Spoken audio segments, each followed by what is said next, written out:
Bom dia, amados alunos. Hoje, parabéns para vocês. Dia do Estudante.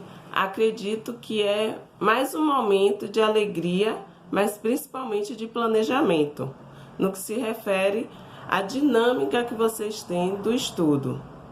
Hoje, especificamente na nossa disciplina de língua portuguesa, estudaremos sobre as alterações semânticas. O que é semântica? No livro de vocês didático, esse assunto está na página 135 e 136 e nas páginas 138 e 139. Para começar, a semântica estrutural diacrônica é o estudo funcional das mudanças no léxico. Que estudo funcional é esse? Como é que se organizam as palavras em um enunciado, em uma oração, em uma frase ou mesmo em um contexto? Claro que as palavras não podem ser soltas ao vento. Elas precisam, na verdade, a partir do mundo das ideias e dos sentimentos, dar um fundamento diante das circunstâncias que elas são colocadas. Então, nenhuma palavra ela é indicada, pronunciada no vazio. Então, há uma proposta, há uma intenção no momento em que essa palavra é emitida. Vai depender de como queira o autor no momento que a pronuncia. A intenção é tão somente chamar atenção para alterações semânticas no léxico. Essa é a proposta da semântica. Dá um significado específico para aquela palavra. Lembrando que, diante do estado funcional diacrônico, que é uma questão histórica, essa significação irá alterar a depender de como ela esteja, como eu disse antes, na oração, ou mesmo no período. Como disse muito bem Pagliaro, também as palavras são uma espécie de conchas, as quais temos de encostar o ouvido com humilde atenção, se quisermos apreender a voz que dentro delas ressoa. Então, a palavra é muito mais que um simples objeto, que uma simples substância, em que a gente pode utilizar a revelia. Pelo contrário, a palavra, na verdade, ela precisa ser trabalhada enquanto instrumento de apreciação. Não é à toa que os poetas, ou mesmo as poetisas, trabalham as palavras de uma forma em que elas fazem parte do discurso, que pode ser muitas vezes revolucionário, para que as vozes se façam ser ouvidas diante daquele discurso revolucionário que é emitido. Pode ser referente a um tema feminista, pode ser referente ao caos que se encontra no mundo hoje em relação ao vírus Covid-19, dentre outros assuntos que são marcados nessa proposta da palavra. Isso enquanto semântica, enquanto significado. Está muito além do aspecto estrutural. A significação das palavras está intimamente relacionada, como eu disse antes, ao mundo das ideias e dos sentimentos. Então, passaremos emoção para a palavra de acordo com o nosso estado emocional, de acordo com a nossa sensibilidade diante delas. No livro de vocês, na página 135, trabalharemos 4 tipos de semânticas. Uma relacionada à polissemia, a outra relacionada à ambiguidade, sinonímia e paráfrase. Na página 135, por favor, abra um livro didático de língua portuguesa. Esse aqui que você já conhece e tem em mãos. O ramo da linguística que estuda o significado, isto é, os sentidos da língua, é chamado de semântica. Construímos os sentidos dos textos tanto pelo que conhecemos das estruturas linguísticas e suas construções, como pelos fatores contextuais envolvidos no uso dessas construções. Quem fala, para quem, com quais intenções, em que lugar, etc. Então, mais uma vez, confirma-se no livro didático de vocês que a proposta da semântica está muito além da questão estrutural. Ela aprofunda, na verdade, a estrutura com a significação. A ambiguidade é a duplicidade de sentidos que é apresentada por algum texto ou por alguns textos. Eu nado e você nada? Esse é um exemplo que tem no livro de vocês, na página 136, na página 134, logo ao lado, o que é semântica. O que há nesse exemplo? Eu nado e você nada? Quando esse aspecto é colocado enquanto verbo nadar, há um retorno do autor no que se refere ao interlocutor. E você nada? Esse nada aí há uma referência não necessariamente ao verbo nadar, mas agora a uma substância indefinida. E você? E aí vai ficar nesse marasmo de sempre? Então, foi colocado pelo autor essa palavra nada, que também faz uma ambiguidade com o verbo nadar. Então, essa é a proposta marcada nessa enunciação. Página 134, percebam no livro de vocês, eu nado e você nada. Então, essa é a proposta da ambiguidade. Eu vi ela. Claro que o pronome do caso reto não tem enquanto funcionalidade específica indicar um complemento do verbo. Então, ela aí está em uma posição não padrão. Isso em relação à linguagem da oralidade, certo? Eu a vi. Mas se fôssemos colocar eu vi ela na oralidade, esse vi ela aí vai ter algo ambíguo na sonoridade, porque vi ela é como se tivesse uma rua, uma pequena rua, uma viela marcada pelo som. Por isso que não é adequado que se diga eu vi ela, mas a vi, não só pelo aspecto da linguagem padrão, mas principalmente da ambiguidade que marca esse vício de linguagem. Isso no que se refere à ambiguidade. A polissemia, por sua vez, é a propriedade que uma palavra tende a assumir vários sentidos. Poli, lembre-se que significa vários, várias significações. Como ela se dá? Livro, página 136, tem um anúncio, um exemplo, que indica qual é a proposta da palavra ideal que tem no anúncio. Aqui uma Kombi, ó, uma Kombi. Logo acima dessa Kombi tem um texto que indica o seguinte: ideal para os hippies, ideal para os bandos de rock, ótimo, para a gente o que importa mesmo é o ideal. A palavra, nesse caso aí, ideal, nas 3 primeiras orações, irão indicar propostas diferentes.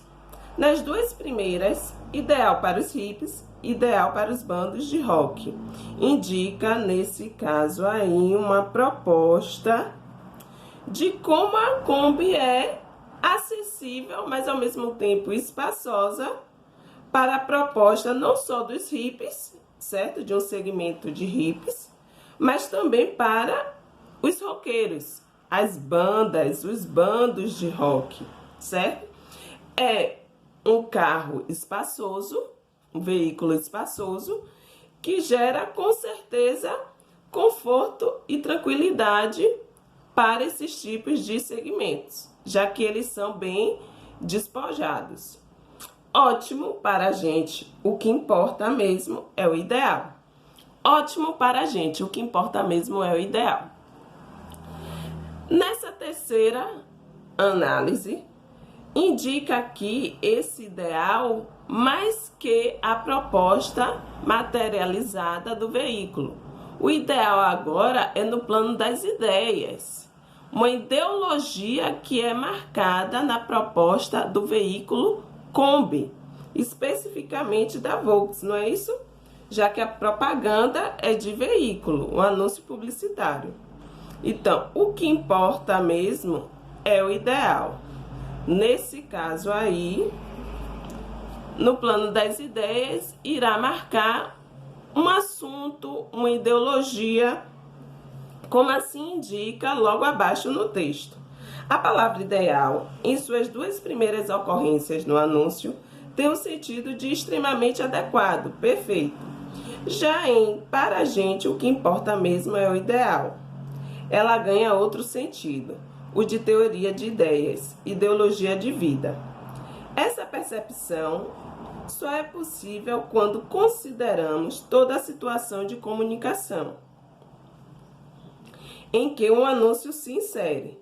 No enunciado da parte inferior, por exemplo, lê-se que um dos objetivos do anunciante é mostrar sua preocupação com o mundo, celebrando o Dia Mundial da Paz.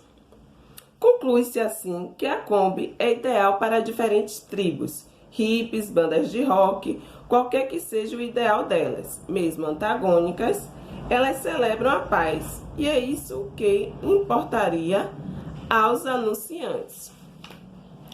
Na página 138 e 139 tem aqui a sinonímia e a paráfrase. Essa sinonímia, ela é marcada pelas palavras com sentidos parecidos. Vocês já viram, por acaso, essa significação ou mesmo essa estrutura semântica desde o Fundamental 1. Então, a partir dela é que vocês irão associar as palavras pelo significado parecido, mas não pelo significado igual.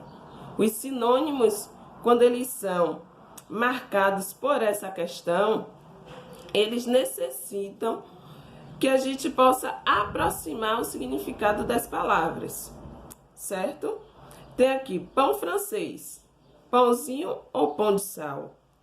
Esse é o campeão de denominações e não só de acordo com a região, mas de acordo com cada cidade. Por exemplo, na cidade de São Paulo, é conhecido como pãozinho ou pão francês. Já em Santos, litoral do estado, é conhecido como média.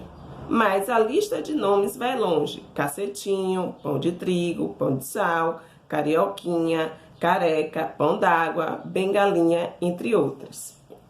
Nesse pequeno texto da página 138, informa as diferentes maneiras que o pão pequeno é chamado por diversas regiões ou mesmo cidades do nosso Brasil, do nosso país. Então, pão francês, cacetinho. Aqui em Sergipe, a novidade é o pão cacetinho? Não, pão carteira. Foi o primeiro termo que eu consegui associar ao chegar no estado de Sergipe com o pão cacetinho que é chamado na Bahia.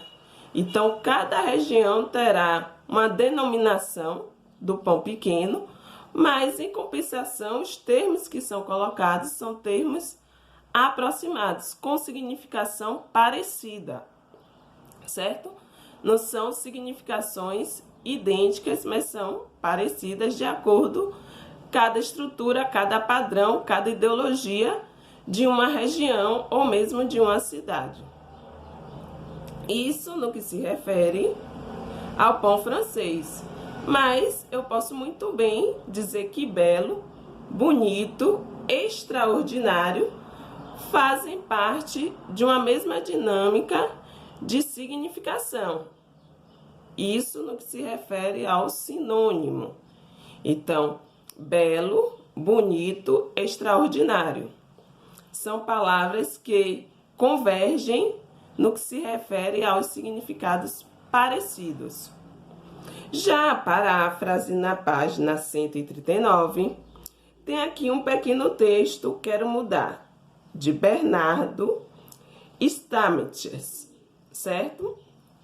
Iremos ler para que vocês percebam qual é a essência da paráfrase, que é a quarta estrutura semântica. A paráfrase, na verdade, quando fazemos uma citação ou quando um autor, na verdade, indica um enunciado, podemos fazer uma análise, uma interpretação desse enunciado, dessa citação, com nossas próprias palavras. Iremos modificar as palavras, mas elas estarão próximas na significação, apesar delas serem diferentes. Ou seja, o implícito é que irá marcar a paráfrase nesse caso. A paráfrase nem sempre toma por base sinônimos ou a transformação de nomes em verbos. Ela pode ser considerada uma reformulação se for constituída com o fim de deixar o texto mais claro ou, então, de dizer algo de forma mais conveniente à situação de interação, como mostra a narrativa a seguir. Eu irei ler a narrativa, que por sinal é esplêndida, certo? Para que vocês compreendam essa proposta. Um sultão sonhou que tinha perdido todos os dentes. Quando acordou, mandou chamar um sábio para que ele interpretasse seu sonho. Que desgraça, meu senhor, exclamou o sábio. Cada dente caído representa a perda de um parente de vossa majestade. Que insolência!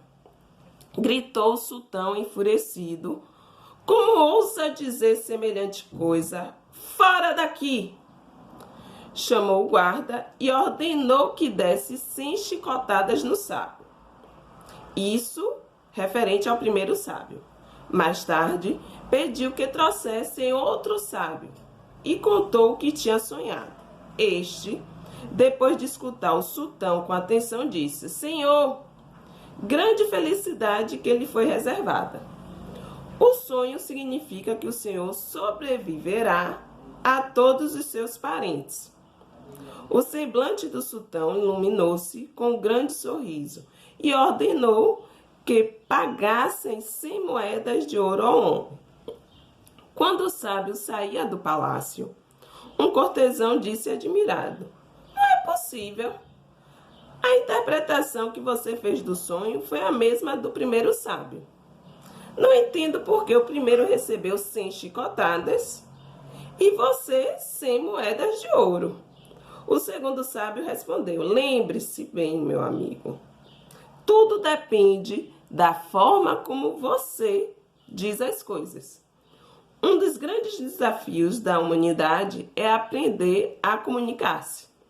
Da comunicação depende muitas vezes a felicidade ou a desgraça, a paz ou a guerra. Quero mudar. Bernardo Stamitz. Percebam que na narrativa a proposta ao dizer ao sultão é a mesma. Interpretar o sonho que ele teve referente à perda do dente. Um de uma forma negativa, o primeiro sábio, e o segundo de uma forma positiva, que na verdade ninguém quer ouvir algo que não gostaria de se sentir satisfeito. Foi o que aconteceu com o primeiro sábio, quando ele diz o seguinte: Que desgraça, meu senhor! Exclamou o sábio. Cada dente caído representa a perda de um parente de vossa majestade. Quem quer saber que um parente seu vai morrer? Diante da interpretação da perda de um dente. Em compensação, o segundo sábio, Senhor, grande felicidade que lhe foi reservada. O segundo já diz: não é desgraça a perda de um dente, é uma felicidade. O sonho significa que o senhor sobreviverá a todos os seus parentes. Olha como muda a proposta dos dois sábios. Do segundo sábio, que na verdade vê a perda do dente como algo positivo, já que ele sobreviverá aos parentes, independente da idade, e o primeiro sábio que diz que infelizmente perder um dente é uma desgraça. Então, é mais prazeroso você aceitar um discurso que te dê aconchego que um discurso que te dê uma distância ou mesmo uma tristeza diante do fato observado no sonho. Na narrativa, o segundo sábio deu ao sonho do sultão a mesma interpretação que o primeiro. Entretanto, fez sobressair o lado bom da interpretação, enquanto o primeiro sábio fez sobressair o lado trágico. Isso mostra que mesmo um fato pode ser enfocado de maneiras antagônicas, dependendo da perspectiva pela qual é visto. As falas dos sábios podem, assim, ser consideradas paráfrases, pois apresentam de maneiras diferentes o mesmo conteúdo. Foi o que eu comentei antes, certo?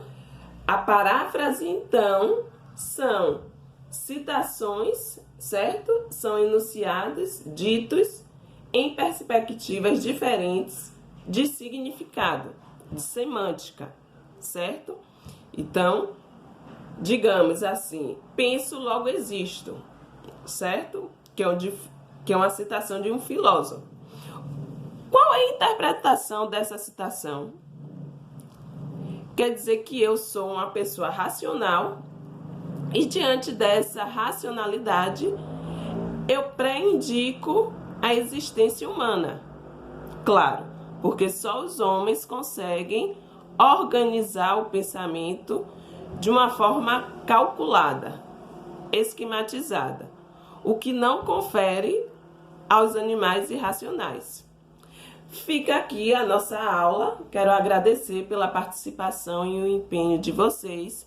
Eu espero que vocês tenham uma excelente semana do Dia do Estudante. Parabenizo a vocês, porque independente do século atual, estudante permanece sendo estudante, e eu acredito que muitos sabem o significado estudantil, ou seja, a estrutura, a proposta, o planejamento, a rotina de estudo que faz parte de um estudante, não só nas estruturas da escola, mas também na vida diária, no empenho diário de vocês. Um abraço, fiquem com Deus e até a nossa próxima aula.